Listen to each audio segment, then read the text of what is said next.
the mountains cold,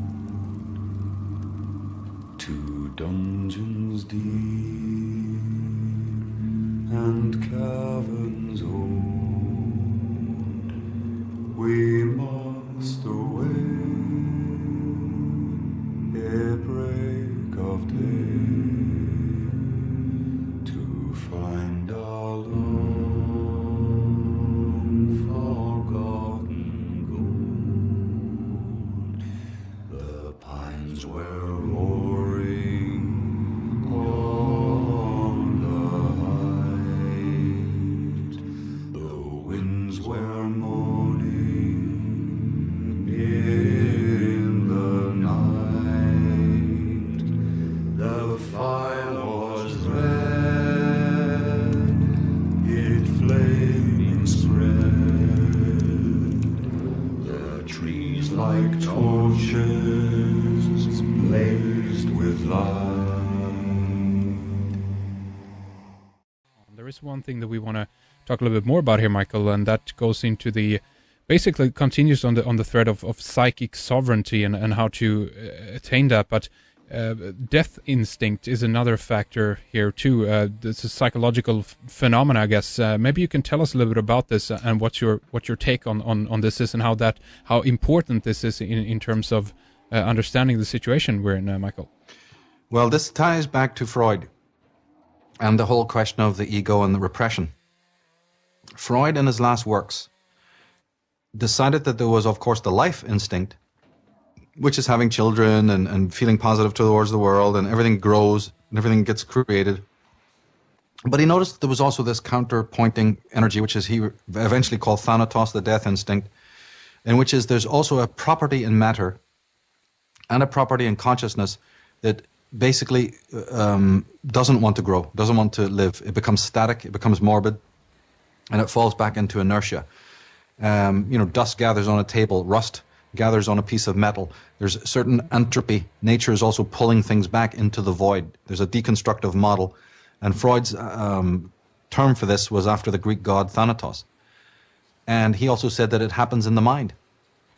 With a morbid soul who's been brutalized and terribly hurt, it's like a form of regression.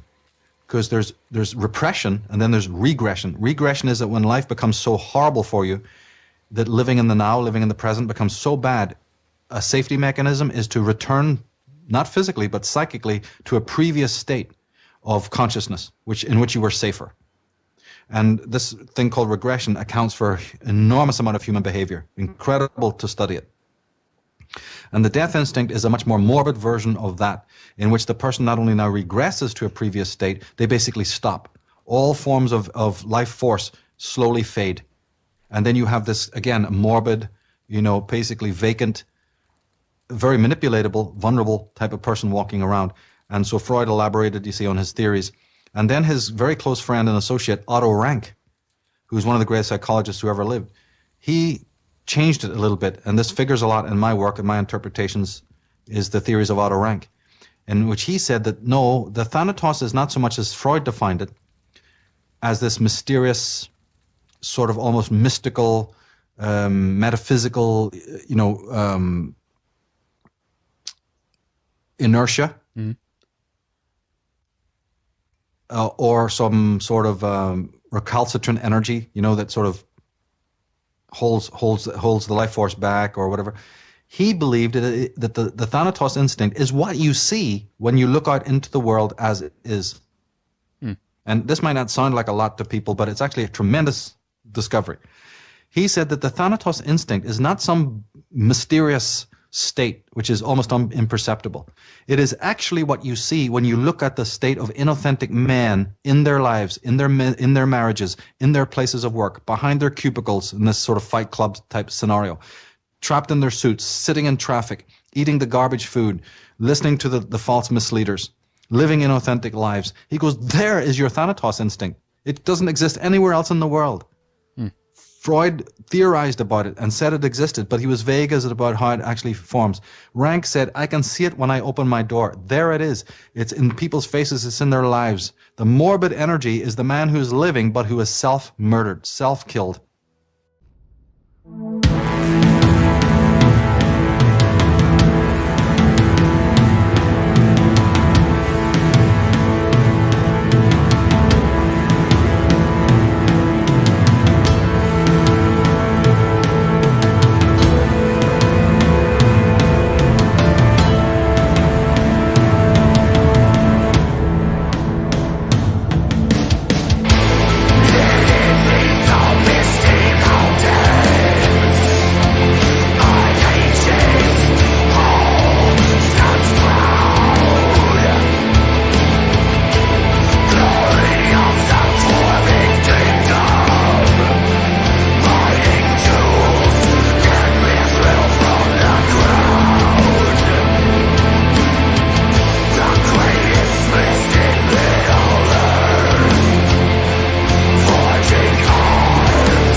And what of the outsider then in all of this?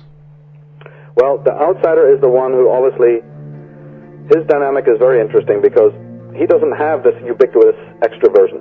He's a person who is inner directed, not outer directed. That doesn't mean that you live in happiness or you're this very, very supreme. You have great joy because you're a person who's tuned into the matrix, the higher form. Yeah. You're tuned in. You're being guided by your higher guides. Mm-hmm. But you suffer. The outsider, Henrik, is one who suffers for other people. Mm-hmm. His problem comes from his empathy with those who are in the sleep. Mm-hmm. So to understand this person, he may not be necrotic or neurotic, but unfortunately his trouble, and if you get onto my blog, you keep seeing what I would consider outsiders commenting on my blog about the lives that they have to live and how difficult it is to share with their family and to share with people around them, you see? Yeah, sure. And all the people out there, I hope many of the people listening to this show are outsiders, people who have not conformed or conform enough just behind a quiet mask so that you can obviously survive, because the system leaves you very little other choice. But they feel outsiders. They feel estranged and isolated and alienated. And why I try to get into this is because I want to explain to these people what their alienation is really born out of. Yeah. Your alienation is born with your identification and your empathy with the fallen, your brothers and sisters who are in this dumbed-down state. I call it the Hamlet complex, because if you read Hamlet properly, you will discover that his greatest malaise, his greatest ennui, his greatest depression was not from just having to deal with evil or pernicious people. It was from actually being in their presence. Just the fact that he lived amongst them was enough to cause him enormous strain in his mind. Yeah, yeah. So if you live in a sea of inauthentic souls, Henrik, it will always smell bad to you. And therefore you might bleed for the condition of others. Now, I stress that that authentic men, the outsiders, have to be very careful about this, because if you don't know about this, it could drive you mad. And I see a lot of this dementia creeping into the outsider's mind. The outsider must become detached from what he sees. He must become, separate. Because if he over-empathizes or over-sympathizes or tries to get in there and re-hardwire the minds of people that he has no responsibility to do that, it can destroy him. Yeah. And this is very important, Henrik, for the countdown to 2012, because you're going to see more and more dysfunction. You're going to see more and more inauthenticity, and all of its offspring being created. But if people are not aware of what is happening, they're going to want to dive in there, you see, sacrificially almost, and give up their own precious lives or precious life energy to those people who are never going to change. So there needs to be a change in the mentality of the outsider, of the healer, of the teacher, so that they become a little bit more detached, so that they can preserve their own sanctity and their own state, because you're not responsible for other people. It doesn't matter what other people do. It doesn't matter what other people think, say, or act towards you. Like we were talking about the meaning of enlightenment before. That it's not something to do with luminescence, it's something to do with lightness and weight. So it is with enlightenment. The enlightened person is somebody who doesn't give a damn what other people say, think, or do towards them. Period. That's a... But you see... Yeah, go ahead. What? Yeah, go ahead. Sorry. Well, on the journey to enlightenment, you see, on the journey to that space, especially the man who bleeds for his brothers does care very greatly what other people say, do, and think. But we're getting into such toxic times now that those rules, are not going to apply. And that the pain and suffering that comes in the outsider, the outsiders are going, why is my life so painful? I've committed myself to truth. I've studied all the time. I've made so many sacrifices. I can't understand why I'm still under such a burden. Your burden is from the empathy that you have towards other people. It's from a higher level courting that you have to these fallen souls. But see these people as fallen and broken. You don't need to hate them for it. You just see it's a reality. And the doctor cannot get into the bed of the patient with him. Right? He has to do what he can, and then he has to pull back, and he has to constantly be recuperating his own health. It's like in that movie Nostradamus, where the whole town is in plague. Everybody's running around insane, and you see Nostradamus standing at the well, washing himself down. He strips himself off naked, and he washes himself down near the well. And there's a beautiful scene where this existentially aware, authentic man is just standing in the middle of absolute chaos. And I refer people to that movie, and to the movie of Herzog, the Nosferatu the Vampire, where Lucy, the heroine, is also in a state of sovereignty, while everybody else is falling over the precipice of insanity. And Lucy, what does that word mean? The light. Yep, sure. It does.